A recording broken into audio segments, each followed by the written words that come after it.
કાર્યક્રમની શરૂઆત કરીએ। દેશમાં છૂટાછેડા લેનાર મુસ્લિમ મહિલાઓનો જ ભરણપોષણનો મુદ્દો છે તે વર્ષોથી વિવાદાસ્પદ રહ્યો હતો। તો ત્યારે સુપ્રીમ કોર્ટના 2 જજની બેન્ચે ચુકાદો આપતા કહ્યું હતું કે હવે છૂટાછેડા લેનાર મુસ્લિમ મહિલાઓ એ દંડ પ્રક્રિયા સંહિતાની કલમ 125 હેઠળ ભરણપોષણની માંગણી કરી શકે છે। ત્યારે સીઆરપીસી હેઠળ છૂટાછેડા પછી મુસ્લિમ મહિલા પોતાના બીજા લગ્ન ન થાય ત્યાં સુધી ભરણપોષણ મેળવી શકે છે। તો આ જ મુદ્દે જૂનાગઢની જનતા શું કહેવા માંગે છે, આવો જાણીએ તેમનું મંતવ્ય। સુપ્રીમ કોર્ટે એક ચુકાદો કર્યો છે કે મુસ્લિમ મહિલાઓને ભરણ પોષણ મળવું જોઈએ, જેને લઈને આ ચુકાદાને લઈને મુસ્લિમ મહિલાઓનું શું મંતવ્ય છે અને મુસ્લિમ મહિલાઓ આ નિર્ણયને અને ચુકાદાને લઈને શું કહી રહ્યા છે। આપણી સાથે મુસ્લિમ મહિલાઓ છે, આપણે તેમની સાથે વાત કરશું।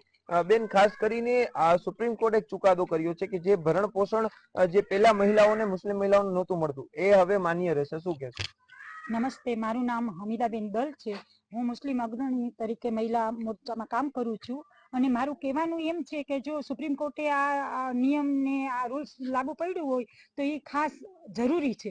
મુસ્લિમ મહિલા જ્યારે એનાથી પતિથી તલાક લઈ લે છે ત્યારે માનસિક રીતે પણ ભાંગી ગઈ હોય છે અને તેને કોઈ આવકનો જરિયો નથી હોતો। આટલી મોંઘવારીમાં પોતાની લેડીઝની શું જરૂરિયાત હોય છે એ લેડીઝ જ સમજી શકે છે। તો એ ખાસ એને મળવા પાત્ર હું તો એમાં યોગ્ય જ માનું છું અને એ કહેવાનું કે હરેક મહિલાને મળવું જ જોઈએ। સુપ્રીમ કોર્ટના જે 2 જજ છે તેની એક બેન્ચ દ્વારા નિર્ણય કરાયો છે કે આઈપીસી કલમ 125 હેઠળ છે તે ભરણ પોષણની માંગણી મુસ્લિમ મહિલા હવે કરી શકશે, જેને લઈને તમે શું કહી રહ્યા છો? હું કહું છું કે મહિલાઓએ ભરણ પોષણની માંગણી કરવી જ જોઈએ કે તલાક થઈ જાય છે તો માનસિક રીતે એ તૂટેલી જ હોય છે, એટલે આર્થિક રીતે સદ્ધર થઈ શકે અને પોતાનું ભવિષ્ય બનાવી શકે તેના માટે આ સુપ્રીમ કોર્ટનો ચુકાદો યોગ્ય છે કે આર્થિક, શારીરિક, માનસિક ભાંગેલી વ્યક્તિને જો થોડુંક આર્થિક સહાય મળે છે તો એ આગળના ભવિષ્ય માટે વિચાર કરી શકે છે અને આગળ નવા ભવિષ્યનું પણ નિર્માણ કરે છે। એટલે અમે આના માટે પોઝિટિવ રિવ્યુ આપીએ છીએ કે સુપ્રીમ કોર્ટનો જે ચુકાદો છે કે મહિલાઓને તલાક પછી ભરણ પોષણ આપવામાં આવે એમાં અમારા બધાના પોઝિટિવ રિવ્યુ છે કે મહિલાઓના ફાયદા માટે, એની આર્થિક સદ્ધરતા માટે, એના પગભર થવામાં આ મદદરૂપ થઈ શકે એમ છે।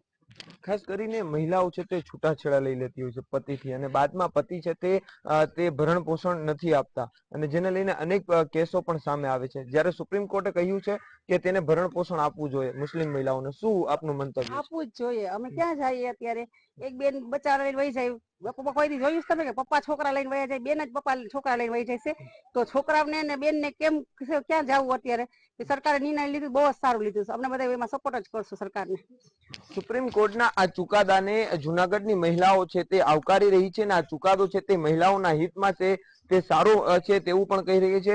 શું કહેશો, આ જે ચુકાદો આવ્યો છે કઈ રીતનો મહિલાઓને ફાયદો થશે? ના, બહુ સારો ચુકાદો છે બરાબર છે, એના માટે અમે સમક્ષ છીએ આખું સંગઠન, મહિલા સંગઠન, અને જે તે કઈ સરકારે નિર્ણય લીધો છે બહુ સારો લીધો છે કે લેડીઝ માટે સમજી લ્યો કે એક જાતનું ઘર બહાર છોડીને થઈ જાય તો નોંધાજી થઈ જાય છે ત્યારે સમય ના કાયદો બહુ સારો છે। તો આ હતી જૂનાગઢની મહિલાઓ કે જેણે કહ્યું છે કે સુપ્રીમ કોર્ટનું જે આ નિર્ણય છે કે જે ભરણ પોષણના કેસમાં મુસ્લિમ મહિલાઓને છે તે ભરણ પોષણ નહોતું મળતું અને હવે ચુકાદો થયો છે કે જે મહિલા માંગણી કરે તેને ભરણ પોષણ આપી શકાશે અને જેને લઈને હાલ આ નિર્ણયને જૂનાગઢના મહિલા છે તે આવકારી રહી છે। અમાર બખાઈ, મંતવ્ય ન્યૂઝ, જૂનાગઢ। કાર્યક્રમમાં આ જ મુદ્દે વડોદરાની જનતા શું કહેવા માંગે છે, આવો જાણીએ તેમનું મંતવ્ય। સુપ્રીમ કોર્ટમાંથી એક ચુકાદો આવ્યો છે અને ચુકાદા અનુસાર હવે તલાક લીધા બાદ પણ 125 કલમ હેઠળ ભરણ પોષણ આપવું પડશે અને જે રીતના દેશમાં અને ગુજરાતમાં ચર્ચા છે કે મુસ્લિમ સમાજનો જે ધર્મનો લો છે એ કંઈક અલગ કહી રહ્યું છે અને સુપ્રીમ કોર્ટનો જે ચુકાદો આવ્યો છે તેનાથી મુસ્લિમ સમાજમાં વારંવાર લગ્ન કરવા ટેવાયેલા લોકોને આ ચુકાદાથી બ્રેક વાગશે તેવું કેવું છે। ત્યારે મંતવ્ય લોકોના, મારો અવાજ વકીલોના જ મંતવ્ય લેવા પહોંચ્યું છે અને આપણી સાથે મુસ્લિમ એડવોકેટ છે, આપણે એમને પૂછીશું આ જે ચુકાદો આવ્યો છે એ શું છે અને શરિયતમાં જે ઉલ્લેખ છે એ બે વચ્ચે શું તફાવત લાગે છે? આ ચુકાદો જે આવ્યો છે એ ચુકાદો એક રીતે ઘણો સારો છે મુસ્લિમ કમ્યુનિટી માટે, મુસ્લિમ લેડીઝ માટે. ઘણીવાર એવું બને છે કે એકવાર તલાક આપી દીધા પછી મુસ્લિમ મહિલાની ભરણ પોષણ અંગેની કોઈ વ્યવસ્થા કરવામાં આવતી નથી. જે આ કાયદા CRPC 125 અન્વયે જે હાલમાં સુપ્રીમ કોર્ટ દ્વારા જે જજમેન્ટ આપવામાં આવેલું છે એનાથી તલાકશુદા જે મહિલાઓ છે એને ઘણો ફાયદો થવાનો છે. પણ એક બાજુ આ ચુકાદાની વિગતવાર અભ્યાસ કરીએ તો મુસ્લિમ શરિયત જે છે એ શરિયત અનુસાર તલાક આપ્યા પછી ઇદ્દત પીરિયડ સુધીના સમયગાળાની જે રકમ આપવાની હોય છે એ મેન્ડેટરી જોગવાઈ છે. જો એ જોગવાઈનું પાલન ન કરે માણસ તો એ માટેની પણ જોગવાઈઓ આપવામાં આવેલી છે કાયદામાં. મુસ્લિમ મહિલાઓ જે તલાકશુદા છે એ મહિલાઓને ભરણપોષણ માટે અગાઉ પણ સુપ્રીમ કોર્ટમાં શાહબાનો વાળો જે કેસ થયો હતો એ કેસમાં પણ સ્પષ્ટપણે નામદાર સુપ્રીમ કોર્ટે તલાકશુદા મહિલાઓ માટેની વ્યવસ્થા ભરણપોષણની કરવામાં આવેલી હતી. તે વખતે આ ચુકાદાની ઘણી ગંભીર અસરો થયેલી અને એના માટે મુસ્લિમ કમ્યુનિટી ઘણી નારાજ પણ થઈ હતી. અને તે વખતે રાજીવ ગાંધીની સરકાર વખતે મુસ્લિમ મહિલાઓના રક્ષણ માટે Muslim women rights on divorce protection act લાગુ કરવામાં આવેલો અને હાલના ચુકાદામાં પણ એ કાયદાની ઘણી બધી ચર્ચાઓ કરવામાં આવેલી છે જેનો વિગતવાર અભ્યાસ કરીને એ બાબતે મંતવ્ય આપી શકાય તેમ છે. મહત્વની બાબત એ પણ છે કે મુસ્લિમ લો જે છે, ધર્મ લો અને ક્યાંક ને ક્યાંક કાયદો એ સર્વ ધર્મને ધ્યાનમાં રાખીને બનાવવામાં આવે છે. ત્યારે આજે પણ જ્યાં ચુકાદો આવ્યો છે ત્યાં મુસ્લિમ સમાજની મહિલાઓ આગળ આવીને બોલવા તૈયાર નથી, એ એડવોકેટ હોય કે ગૃહિણી હોય. તો શું લાગે છે કે આ કોર્ટના ચુકાદા બાદ મહિલા જે મુસ્લિમ મહિલા સમાજ છે એ થોડું આગળ આવશે તેના હક અધિકાર માટે લડવા? ખરેખર એવું નથી. વાસ્તવિકપણે જો મુસ્લિમ શરિયતને ધ્યાને લેવામાં આવે અને મુસ્લિમ કાયદાઓને ધ્યાને લેવામાં આવે તો મુસ્લિમ મહિલાઓ માટે જે કાયદાઓ દ્વારા જે નિયમો અને અભિપ્રાયો જે આપવામાં આવેલા છે એ અને મુસ્લિમ કાયદામાં મહિલાઓ માટે સુનિશ્ચિત દરેક વસ્તુઓ બાબતે, દરેક એના કાર્યો બાબતેની જે પણ એના ઉપાયો છે એ ઉપાયો એને આપવામાં આવેલા છે. તલાક માટે પણ એને ખુલ્લાનો અધિકાર આપવામાં આવેલો છે. ભરણપોષણ માટે પણ એને અધિકાર આપવામાં આવેલો છે. એને મિલકતની સંબંધિત જે પણ વારસાઈ અંગેની જે કંઈ પણ જોગવાઈઓ છે તે પણ સ્પેસિફિકલી મુસ્લિમ કાયદામાં એનો શેર નક્કી કરીને આપવામાં આવેલો છે. એટલે આ મારા હિસાબે ચુકાદાથી કોઈ વિપરીત અસર પડવાની નથી. ખૂબ સરસ વાત કરી છે આપે કે ઓલરેડી આ મુસ્લિમ લો પ્રમાણે બધું હક અધિકાર આપવામાં આવેલા, પણ ક્યાંક ને ક્યાંક આપણે જોઈએ કે આજે પણ મુસ્લિમ સમાજ એક પુરુષ પ્રધાન ગણવામાં આવે છે અને એની સાથે સાથે કે મુસ્લિમ મહિલાઓને આજે પણ તેમના હક અધિકાર નથી મળી રહ્યા અને એના જ કારણે મુસ્લિમ મહિલા બહાર બોલવા આવતા પણ ખચકાય છે. શું એ બાબતમાં સત્યતા અને સચ્ચાઈ કેટલી છે? સત્યતા, વાસ્તવિકતા તો એવી છે જ કે મુસ્લિમ મહિલાઓને જે રીતે આગળ આવવું જોઈએ એ રીતે આગળ આવતી નથી.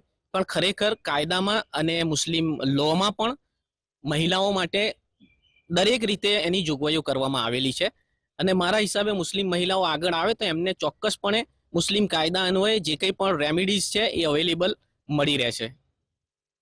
મંતવ્ય ન્યૂઝે ખાસ પ્રયત્ન કર્યો હતો કે મુસ્લિમ મહિલા એડવોકેટ પણ પોતાનું મંતવ્ય આપે, પરંતુ ક્યાંક ને ક્યાંક સમાજનો ડર હોય કે પરિવારનો ડર હોય, મુસ્લિમ મહિલા એડવોકેટ નિવેદન મંતવ્ય આપવા નથી આવ્યા. આપણે બીજા મહિલા એડવોકેટની સાથે વાત કરીશું. શું કહો છો, નવું જજમેન્ટ આવ્યું, મુસ્લિમ મહિલાઓને શું વધારે અધિકાર હક મળશે ખરા?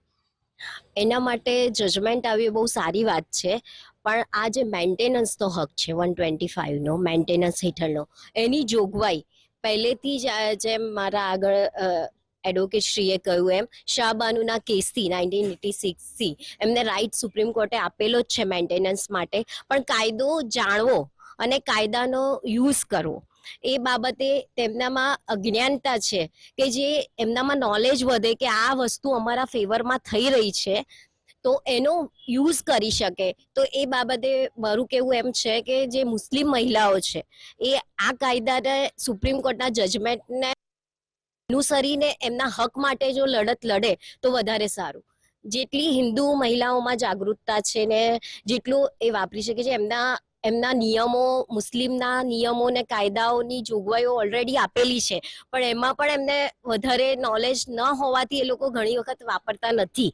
તો જેમ કે ટ્રિપલ તલાક ને એ વસ્તુઓને પણ એ કરવામાં આવી, પણ આ બધી વસ્તુઓનું નોલેજ હોવું બહુ જરૂરી છે. જો નોલેજ હશે તો એ લોકો આ વસ્તુને યુઝ કરશે ને એમના પ્રોટેક્શન માટે આ કાયદાઓનો યુઝ કરીને વાપરીને એમને શું કહે છે કે ન્યાય મળી શકશે.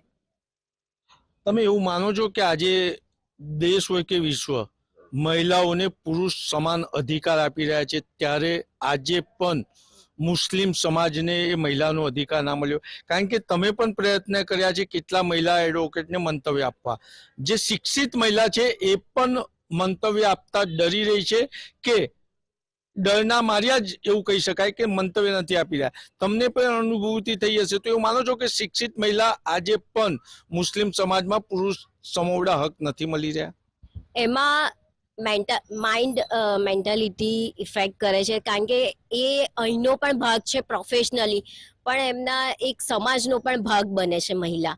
તો એમને એક એમને સમાજમાં પણ રહેવાનું હોય છે, પ્રોફેશનમાં પણ રહેવાનું હોય છે, એટલે સમાજના ડરે ક્યાંક ને ક્યાંક એ લોકો પોતાની વાણીને વ્યક્તતા નથી આપી શકતા, એવું પણ બની શકે છે. શિક્ષિતમાં પણ જો આવું હશે તો અશિક્ષિતને એ મહિલાઓ તો કેવી રીતે એમનો અવાજ ઉઠાવશે? આનો અનુભવ મને આજે થયો. ખૂબ સરસ વાત કહી છે કે સુપ્રીમ કોર્ટનું તો જજમેન્ટ આવી ગયું, પણ જ્યારે શિક્ષિત મુસ્લિમ મહિલાઓ પણ આ બાબતે વાત કરતા ડરતી હોય તો અશિક્ષિત અને જે મુસ્લિમ સમાજથી દબાયેલી છે એ મહિલા તેમના હક અધિકાર માટે કોર્ટ સુધીને પહોંચશે પણ ખરી, એ પણ શંકા છે. ત્યારે આપણે એક યુવા વકીલને પૂછ્યું, શું કહો છો, વડોદરા શહેરની નામદાર કોર્ટમાં આશરે મુસ્લિમ મહિલાના ભરણ પોષણ માટેના કેટલા કેસો હશે? 2500ની આસપાસ આશરે ફેમિલી કોર્ટમાં, વડોદરા ફેમિલી કોર્ટમાં 2500ની આસપાસ કેસો છે. એટલે એક વડોદરાની વાત કરીએ તો 2500 મહિલાઓએ તો ભરણ પોષણ માટે કેસ દાખલ કરી દીધો છે. ત્યારે આપણે અન્યને પૂછીશું, શું કહો છો, આ સુપ્રીમ કોર્ટનું જે જજમેન્ટ આવ્યું એનું આ 2500 મહિલાઓ જે અહીંયા હક અધિકાર માટે લડી રહી છે એ કેસો પર પણ એની ઇફેક્ટ પડશે ખરી? હા, જરૂર એની ઇફેક્ટ બહુ સારી પડશે. હમણાં એવું છે કે મુસ્લિમ મહિલા સમાજે એમનો થોડું રિસ્ટ્રિક્શન વાળો છે, એટલે આગળ આવીને પોતાની વાણી વ્યક્ત નથી કરી શકતી. તો આ સુપ્રીમ કોર્ટના જે ગાઈડલાઇન્સ આવ્યું છે, જે ઓર્ડર આવ્યો છે, એ જો બધાને ખબર પડશે તો એ લોકોને માહિતી મળશે ને આગળ આવશે અને પોતાના હક્કો વિશે લડત કરી શકશે. તો આ સુપ્રીમ કોર્ટનો જે ઓર્ડર આવ્યો છે એની બહુ સારી ઇફેક્ટ પડશે. Thank you. એટલે સુપ્રીમના જજમેન્ટની સારી અસર પડશે. તારે છેલ્લો સવાલ આપણે એડવોકેટ શ્રીને પૂછીશું, શું કહો છો, એક 3 તલાક બાબતે પણ કાયદો લાવવામાં આવ્યો અને હવે ભરણ પોષણ, શું માનો છો કે વર્તમાન સરકાર મુસ્લિમ મહિલાઓને હક અધિકાર આપવા માટે કટિબદ્ધ બની હોય અને એના જ પરિણામ સ્વરૂપ આ ચુકાદા આવતા હોય? ના, ન્યાયની પ્રક્રિયામાં સરકારનો કોઈ હસ્તક્ષેપ હોતો નથી.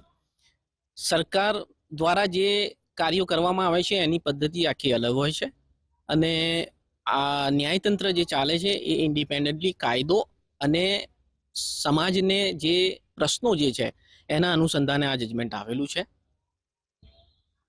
આ હતા વડોદરાના મંતવ્ય. કેમેરામેન કેતન સિંધે સાથે નિલેશ બ્રહ્મભટ્ટ, મંતવ્ય ન્યૂઝ, વડોદરા. કાર્યક્રમમાં આગળ આ જ મુદ્દે ભાવનગરના લોકોનું શું કહેવું છે, આવો સાંભળીએ. 3 તલાકના કાયદા બાદ સુપ્રીમ કોર્ટે મુસ્લિમ બહેનો માટે વધુ એક એવો નિર્ણય ઐતિહાસિક લીધો છે કે જે બહેનોની જે વ્યથા, જે પીડા છે તે દૂર થશે. ત્યારે આપણે સીધી જ વાત બહેનો સાથે કરશું કે જે કાયદો જે નિયમ જે સુપ્રીમ કોર્ટ લાવ્યા છે કે છૂટાછેડા બાદ પણ તે પોતાનું ભરણ પોષણ છે તે સીધી જ અરજી કરીને પોતાના પતિ પાસે માંગી શકશે, જેથી કરીને આર્થિક રીતના બહેનો છે તે આત્મનિર્ભર બનશે. સીધી વાત આપણે બહેનો સાથે કરશું. પહેલા બેનને પૂછશું, શું કહેશો? આજે નિયમ આવ્યો છે, સુપ્રીમ કોર્ટે કીધું છે કે ભરણ પોષણ તમે લઈ શકશો છૂટાછેડા બાદ પણ તમે સીધી અરજી કરી શકશો. હવે કેવી લાગણી છે, કેવી ખુશી છે? લાગણી તો ફાઇન છે, ખુશી બી થઈ છે કે ચાલો હવે ઓછું ભણેલા હોઈએ એટલે નો આપણે પગભર હોઈએ અને છૂટાછેડા પછી આપણે મા બાપ પર કે ભાઈઓ પર કે આપણે એની પર નિર્ભર રહેવું પડે છે. એની બદલે આભાર માનીએ છીએ કે સુપ્રીમ કોર્ટે અમારી માટે આ નિર્ણય લીધો છે અને ખુશી છે કે ચલો બહેનોના હકમાં કાંઈક કોર્ટે કંઈક કર્યું. હજુ એક અપીલ છે કે કોર્ટ એક એવો નિર્ણય લે કે આ પુરુષો પોતાની મનમાની કરે છે, જેમાં એ લોકો સ્ત્રી હોવા છતાં બીજા નિકાહ કરી લે છે વગર તલાકે, નથી એને જાણ કરતા, નથી એને કાંઈ કહેતા, એના મા બાપના ઘરે મૂકી દે છે. કસૂર કોઈ હોતો નથી, એટલો જ કસૂર હોય છે કે એના મા બાપ એને દહેજ નથી દઈ શકતા, તો પહેલેથી નથી માંગતા દહેજ, પાછળથી રહીને દહેજ માંગે છે. એ માટે સુપ્રીમ કોર્ટને એક અપીલ કરીએ છીએ કે સુપ્રીમ કોર્ટ એવો કંઈ કાયદો કાઢે કે બેન દીકરીઓને જ્યાં પાછળથી ઘરે લઈ જઈને દહેજ માટે માંગણી કરવા માટે આવે છે એની માટે કંઈક અપીલ કરે. તો જે ચોક્કસ જે રીતના બેને જણાવ્યું કે આત્મનિર્ભર એટલે પોતાના સ્વનિર્ભર થશે, પરંતુ જે બીજા નિકાહની વાત છે તેની પણ તેમને વ્યથા દેખાડી કે સુપ્રીમ કોર્ટ એને પણ હજી અન્ય પણ બેન છે આપણી સાથે, તેની સાથે વાત શું કહેશો? જે નિર્ણય આવ્યો છે અમને ઘણી ખુશી થઈ છે કે સુપ્રીમ કોર્ટે અમારી માટે આ નિયમ જે કર્યો છે. અમે ઘણા બધા મુસ્લિમ બહેનો બધા બહુ ખુશ થઈએ અને અમે એને સારું કહેવા માંગીએ છીએ અને અમે એમ જ કહેવા માંગીએ છીએ કે ગમે એ હોય પણ મતલબ આ સારું કર્યું છે અને અમારા માટે જે એક નિકાહ કરેલ હોય છે અને છતાં પુરુષ બીજા નિકાહ કરે છે તે રોકાવી નાખો તો વધારે સારું છે. આમાં જે પેલી સ્ત્રી હોય છે તે હેરાન થાય છે, બાલ બચ્ચા, તો અમારા માટે બહુ ખુશ છે. અહીંયા અમે આભાર માનીએ છીએ. આપણી પાસે અન્ય બેન પણ છે, તેને પૂછશું, શું કહેશો આપ? અમે તો આ ફેસલેથી બહુ જ ખુશ છીએ, કેમ કે જો આજે છૂટું થઈ ગયું હોય પછી ઉંમરવાળા માવતર હોય કે ભાઈ ભાનોડા ઉપર હોય કે આપણે એની ઉપર દબાવ ન કરી શકીએ, તો એ માણસ જે કરીને આવી રીતના છૂટો આઝાદ રખડી શકતો હોય તો એ બાઈની જિમ્મેદારી લેવા શીખે તો આ બધું અમે એમાં વધારે ખુશ છીએ. ને અમે આ સુપ્રીમ કોર્ટનો જે ફેસલો લેડીઝ માટે કર્યો અમે એનો ખૂબ ખૂબ ઉપકાર માનીએ છીએ. હું પૂછવા માંગીશ કે પરિસ્થિતિ પહેલા કેવી હોઈ શકે? જે કોઈ પણ બેન હોય છે, મહિલા હોય છે, જ્યારે છૂટાછેડા થતા હોય છે અથવા તો કોઈ પણ અનબનાવ બને, પોતાના માવતરને ત્યાં આવતા હોય છે, કદાચ માવતર ન હોય, ભાઈ સાથે રહેવું પડે છે, કેવી પરિસ્થિતિ ઊભી થતી હોય છે? બહુ જોરદાર આ તો કહેવાય છે કે ભાઈ ભાનોડામાં અત્યારે ભાઈ આપણો હોય, ભાભી આપણી ના હોય, કોઈ રાખે ન રાખે, માવતર ઉંમરવાળા હોય, કોઈ કમાઈ નોખતા હોય, ત્યારે એમાં આપણને આ ટેકો મળી જાય તો આપણે કોઈની માથે નથી પડી શકતા અને આપણે કંઈક બનવાની કોશિશ કરીએ કે આપણા ખુદના આગળ કાંક હોય તો આપણે કાંક કરી શકીએ. એટલે અમે આનાથી બહુ જ ખુશ છીએ આ કામથી અને અમારું આગળ વિચાર્યું તમારો ધન્યવાદ. બેને એક વાત પણ કહી હતી કે બીજા લગ્નની વાત છે કે કોઈ પણ બે મુસ્લિમ સમાજમાં એવું બનતા હોય છે કે એક લગ્ન હોવા છતાંય બીજા કરે, આને લઈને તમે શું? મારી ઉપર જ આ વસ્તુ બનેલી છે એટલે હું તો આ વધારે પડતું આગળ નહીં કહી શકું, પણ પુરુષો માટે જો આ કરશે તો આગળ બીજી બાઈનો વિચાર કરવો જ પડે એને, કેમ કે એકને લઈને એકને મૂકે તો એને ભરણ પોષણ એને દેવું પડે. એ વસ્તુથી હું તો ખાસ જે રીતના બેને જણાવ્યું કે એક લગ્ન હોય પછી બીજા લગ્ન કરે એટલે એકને છૂટાછેડા આપે, પછી તેની કોઈ જવાબદારી રાખતો નથી, પરંતુ હવે જવાબદારી લેવી પડશે. આપણી સાથે ભાવનગરના એડવોકેટ ફરીદાબેન પણ જોડાઈ ચૂક્યા છે. લાંબા સમયથી ભાવનગર કોર્ટની અંદર પણ તે પોતે વકીલાત કરે છે. આવા અનેક કેસો બેન જોયા હશે. સુપ્રીમ કોર્ટે જે નિર્ણય લીધો છે, શું કહેશો? તમારી પાસે અત્યાર સુધીમાં ઘણા બહેનો આવતા હશે, પોતાની વ્યથા કહેતા હોય, અને આ નિર્ણયથી હવે બહેનોને શું ફાયદો થશે અને સુપ્રીમ કોર્ટના નિર્ણયને લઈને શું કહેવા માંગો છો? આજે 3 તલાક બાદ જે સુપ્રીમ કોર્ટનો ઐતિહાસિક 1 જુલાઈ 2024 જે ચુકાદો આવ્યો છે, તેમાંથી જ્યારે કોઈ કારણોસર લગ્ન જીવનમાં એવો સમય આવી જાય છે કે પતિ પત્નીને તલાક લેવો પડે છે, એ તલાક બાદ એવું હતું કે સ્ત્રી છે ને એ પોતે ભરણ પોષણ માંગી શકે એમ નહોતું. ત્યારે આ ચુકાદા બાદ એક એવી આજે બહેનોને એક અધિકાર મળ્યો છે કે એ પોતે અત્યારે ઇદ્દત 3 તલાક બાદ પછી એને ઇદ્દત પાડવી પડે છે 3 મહિના. 3 મહિનામાં એ પુરુષની ફરજ છે કે એને ખાધા ખોરાકી આપવી પડે. પરંતુ 3 મહિના પછી ઇદ્દતનો સમયગાળો ગયા પછી પણ હવે મુસ્લિમ સ્ત્રી કોર્ટમાં જઈને એ પોતે એના પતિ પાસે ભરણ પોષણ માંગી શકશે. એટલે આ બહુ મહત્વનો ચુકાદો છે. અને બીજું આ જે છે એ શાહબાનો 1985માં શાહબાનોએ સુપ્રીમ કોર્ટમાં અરજી કરેલી, ત્યારે પણ એ ચુકાદો આપેલો હતો કે તલાકશુદા મહિલાને ખાધા ખોરાકી મળવી જોવે. જ્યારે એ શાહબાનુના કેસને લઈને આજે બહુ ચર્ચામાં છે શાહબાનો કેસ, જ્યારે એ કેસને લઈને ધ્યાનમાં લઈને આજે 1 જુલાઈ 2024માં જે ચુકાદો આપ્યો છે સુપ્રીમ કોર્ટે, આજે બૈરાઓ જ્યારે તલાક લેવાઈ જાય છે ત્યારે બહેનો છે ને એક કથળી જાય છે કે હવે મારું શું થશે ભવિષ્યમાં અને કોણ મારું આ જીવિકા પૂરી પાડી શકશે. જ્યારે અસક્ષમ બહેનો હોય કે જે પોતાનું પૂરું નથી કરી શકતી ત્યારે એ નિરાશ થઈ જાય છે આ સમાજથી, ઘરથી. ત્યારે આજે સુપ્રીમ કોર્ટે જે બહેનોને લઈને જે ચુકાદો આપ્યો છે, આજે બહેનોમાં જે ખુશીનો માહોલ છે કે છૂટાછેડા પછી પણ એ પોતે એને ખાધા ખોરાકી એના પતિ પાસેથી મળશે. એટલે આજે બહેનો, મુસ્લિમ સમાજની બહેનોમાં એક ઉલ્લાસનો માહોલ છે. અને બસ હું એટલું જ કહેવા માંગુ છું કે બહેનોને જે અધિકાર આપ્યો છે સુપ્રીમ કોર્ટે એ બહુ એટલે બહુ મહત્વનો ચુકાદો છે. ફરીદાબેન વાત કરવા માંગીશ કે નિર્ણય તો સુપ્રીમ કોર્ટે આપ્યો, પરંતુ બહેનોની વ્યથા છે ઘણી વખત બહાર નથી આવતી હતી. પરંતુ તમે વકીલ છો, તમારી પાસે આવતા હોય છે, એ પરિસ્થિતિ તે પોતાની વર્ણવતા હોય છે. છૂટાછેડા બાદ પણ કેવી રીતના એને રહેવાની તકલીફો પડતી હોય છે. અને આ ચુકાદા બાદ હવે આર્થિક રીતના બહેનોને કેટલો ફાયદો અને કેવી રીતના તે પોતાની પ્રોસેસ આ હક માટે કરી શકે? ઘણી વખત બહેનો અમારી પાસે આવતી હોય છે ત્યારે બહુ નિરાશ હોય છે. ઘણી વખત ઘરમાં પણ એવો માહોલ બને છે કે જ્યારે બહેનો પાછી આવે ને ત્યારે માતા પિતાને એક આમ કેમ ભારે લાગે. બહેનો મેરેજ કરેલી બહેનો છે ને માતા પિતાને બહુ ભારે પડતી હોય છે. ત્યારે બહેનો એટલી નિરાશ હોય કે બેન મને ક્યારે ખાધા ખોરાકી મળશે, ક્યારે મારા કેસ જલ્દી ચાલશે. ત્યારે ઘણી વખત બહેનોના બહુ પ્રશ્નો હોય છે અને એ બધા પ્રશ્નો અમે જલ્દીમાં જલ્દી સોલ્વ કરવા માંગતા હોય છે. ત્યારે આજે બહેનો અમારી આગળ આવતી હોય છે ને ત્યારે ઘણી વખત એના માતા પિતાઓ પણ સાથે આવતા હોય ત્યારે એ નિરાશ હોય છે કે આજે બહેનોના ઘણી વખત છૂટાછેડા થઈ જાય છે ત્યારે પણ આવે કે બેન છૂટાછેડા થઈ ગયા પછી આવા પ્રશ્નો હોય છે. છૂટાછેડા થઈ ગયા પછી શું ખાધા ખોરાકી મળશે? ત્યારે અમે હવે અધિકારથી કહી શકશું કે હા મળશે. અને આ બાબતે તો અમે પોતે એડવોકેટ રીતે આભાર માનીએ છીએ સુપ્રીમ કોર્ટનો કે બહેનો માટે આટલું સારું વિચાર્યું.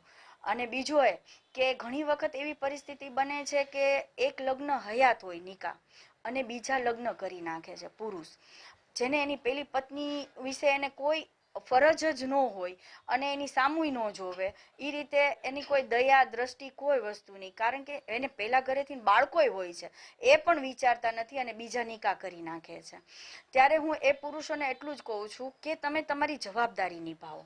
અને સુપ્રીમ કોર્ટને આ જો મહત્વનો ચુકાદો આપ્યો છે તો હું હજી એમ કહું છું હું એક અંદરથી કે ભાઈ આ એક બીજો કડક એક એવો કાયદો ચુકાદો આપે કે એક સ્ત્રી હયાત હોય, નિકાહ જીવન હયાત હોય અને બીજા નિકાહ કરવા માટે પેલી સ્ત્રીની મંજૂરી લેવી પડે, તો એક એવો કાયદો બનાવો અને એવો ચુકાદો આપો કે પેલી સ્ત્રીની મંજૂરી ખાસ લેવી પડે પછી જ બીજા નિકાહ કરી શકે. અને બીજા નિકાહ કરે તોય તે પેલી સ્ત્રીની તમામ જવાબદારી નિભાવે તો જ સેકન્ડ મેરેજ કરી શકે. તો આપણે જે ભાવનગરના મુસ્લિમ બહેનો હતા તેની સાથે વાત કરી. સુપ્રીમ કોર્ટનો જે નિર્ણય આવ્યો છે તેને લઈને બહેનો પણ ખુશ છે, કારણ કે સુપ્રીમ કોર્ટે આ બીજો ઐતિહાસિક નિર્ણય લીધો છે જે મુસ્લિમ સમાજના બહેનો માટે કહી શકાય કે ખૂબ જ એક ઉલ્લાસ અને એક હર્ષની લાગણી ભર નિર્ણય. પરંતુ અન્ય એક પ્રશ્ન પણ જે સામે આપણે આવ્યો છે કે બીજા લગ્ન જે એક હયાત પત્ની હોવા છતાં પણ કરી નાખે છે, જેના લઈને સમાજની અંદર બહેનો અનેક જે છે તેનું શોષણ થાય છે. ત્યારે સુપ્રીમ કોર્ટ પાસે હવે બહેનોએ આ પણ એક યાચના રાખી છે કે સુપ્રીમ કોર્ટ આને લઈને પણ કોઈ ઐતિહાસિક નિર્ણય લે, જેથી કરીને સમાજની અંદર જે બીજા લગ્નનું જે દૂષણ છે તે પણ નાબૂદ થાય અને બહેનોને જે રીતના કોઈ પણ નાની અમથી બાબતની અંદર તરછોડવામાં આવે છે તે પણ કહી શકાય કે તેવા કિસ્સા પણ બનતા. વકીલ પણ એ આ માંગણી કરી રહ્યા છે, બહેનો પણ આ માંગણી કરી રહ્યા છે, કારણ કે ઘણા છૂટાછેડા થવાના કારણ પણ આ જ છે કે બીજા લગ્ન કરવાની છૂટ છે. દહેજ માંગે છે, દહેજ નથી આપી શકતા, તેથી તેમને છૂટાછેડા આપે છે અને બીજા લગ્ન કરી નાખે છે. ત્યારે ક્યાંક ને ક્યાંક આ માંગણીની પણ હવે માંગ ઉઠી છે. ત્યારે જોવાનું રહ્યું કે સુપ્રીમ કોર્ટમાં આવી અનેક યાચિકાઓ પણ આવેલી છે. ત્યારે હવે આવનારા સમયમાં આ પણ માંગણી છે તે ક્યારે પૂર્ણ થશે. હિરેન ચૌહાણ, મંતવ્ય ન્યૂઝ, ભાવનગર. તો દર્શક મિત્રો, આજે આપણે આ ખાસ કાર્યક્રમમાં હવે જ્યારે દેશની તમામ છૂટાછેડા લેનાર મુસ્લિમ મહિલાઓને ભરણપોષણ મળશે તો તે મુદ્દે વડોદરા, જૂનાગઢ અને ભાવનગરની જનતા પાસેથી તેમના મંતવ્યો જાણ્યા છે. કાલે ફરી મળીશું એક નવા મુદ્દા સાથે. ત્યાં સુધી જોતા રહો મંતવ્ય ન્યૂઝ. નમસ્કાર.